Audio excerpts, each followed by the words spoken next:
અખાત્રીજના દિવસે ભગવાનના ચરણોમાં ચંદનના જે લડ્ડુ કે લાડુ જે ધરવામાં આવે છે ને એ આપણે આજે બનાવવાના છે.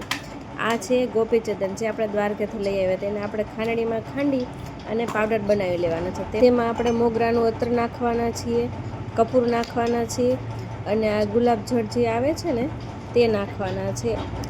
અને આ 7 પવિત્ર નદીઓનું જળ છે તે નાખી અને આપણે ગોપીચંદનનો લાડવો બનાવવાનો છે કે લડ્ડુ બનાવવાનો છે ભગવાનના ચરણોમાં ધરવા માટે. અને એના આપણે મોતી પણ બનાવશું. તે આ સળિયામાં પોરવી અને તેનો આકાર દઈશું.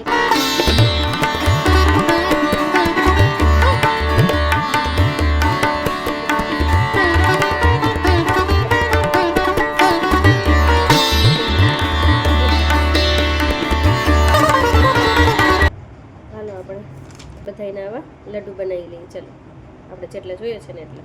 મોતી બનાવવા માટે થઈને આપણે ગોપીચંદનમાં કેસર ચંદન નાખશું એટલે કલર આવે.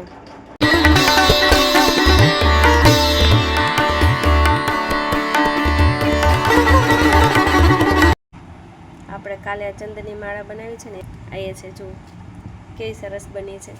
જે થોડા ઘણા મોતી વધ્યા પણ છે, પણ આ રાખી દઈશું કેમ કે આપણે એમાં છે ને બીજા કલરના મોતી નાખી અને બનાવશું. હજી તો આપણે ઘણા દિવસો છે આ ચંદનનો શ્રૃંગાર કરવાનો.